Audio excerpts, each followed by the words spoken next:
Hi అండి. ఈరోజు టమాటా నిల్వ పచ్చడి చేస్తున్నాను. శుభ్రంగా కడుక్కొని, తుడుచుకొని 2 కేజీస్ అన్నట్టు వీటిని ముక్కలుగా కట్ చేసుకొని ఒక గిన్నెలో వేసుకొని చిన్న టీ గ్లాస్ అంతా ఉప్పు వేసి నైట్ అంతా నానబెట్టి తెల్లారి పిండేసి ఆ పిండిన వాటర్లో చింతపండు 100 గ్రామ్స్ ఆఫ్ చింతపండు నానబెట్టుకున్నాను. వీటిని అయితే 4-5 డేస్ ఎండలో ఎండబెట్టుకోవాలి. బాగా ఎండాలి. ఇలా తుంచితే తునిగేటట్టుగా మనం ఎండబెట్టుకోవాలి. ఇప్పుడు ఎండిపోయిన దీన్ని పౌడర్ చేసుకోవాలి.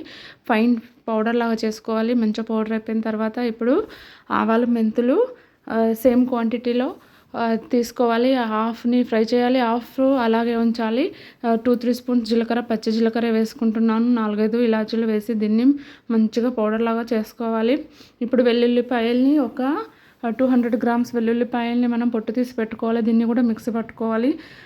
కొన్ని వెల్లుల్లిపాయలు, పెద్ద పెద్ద వెల్లుల్లిపాయలు కూడా పొట్టు తీసి పెట్టుకోవాలి. ఇప్పుడు గ్యాస్ పైన నానబెట్టి బాగా ఆయిల్ వేడి చేసుకోవాలి. వేడైపోయిన ఆయిల్ని బంద్ చేసి అందులో ఆవాలు, మెంతులు ఇంకా వెల్లుల్లి పేస్ట్ వేసి బాగా ఫ్రై అయిన తర్వాత అందులో మనం చేసిన పౌడరు ఇంకా 1 గ్లాస్కి 2 గ్లాస్ ఆఫ్ కారం వేసి బాగా కలిపి ఈ మనం చేసుకున్న టమాటా పౌడర్ని అందులో వేసి బాగా కలిపేయాలి. బాగా కలిసిన తర్వాత ఈ టమాటా రసం ఉంది కదా, ఆ రసం చింతపండు బాగా పిండేసి పక్కకు పెట్టేసి ఇప్పుడు అదంతా ఇందులో కలుపుకోవాలి. అంతే అండి, టమాటా పచ్చడి తయారైపోతుంది. ఇక్కడ కొన్ని క్లిప్స్ మిస్ అయిపోయాయి, ఏమనుకోకండి.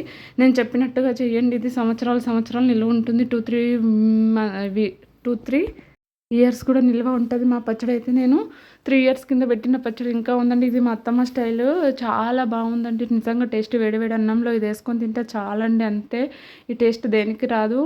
ఈ మ్యాంగో పచ్చడి కంటే బాగుందండి. ఇప్పుడు దీంట్లో వేడి అన్నం వేసి కలిపి మా పాపకు పెడుతున్నాను. మీకు కనుక ఇది నచ్చితే లైక్, షేర్, సబ్స్క్రైబ్ చేసుకోండి. ఇంకో విషయం అండి, ఇలా పచ్చడి చేసిన తర్వాత ఎంతమంది ఇలా కలుపుకొని తింటారో కూడా కామెంట్ చేయండి. మీకు కనుక నచ్చితే లైక్, షేర్, సబ్స్క్రైబ్.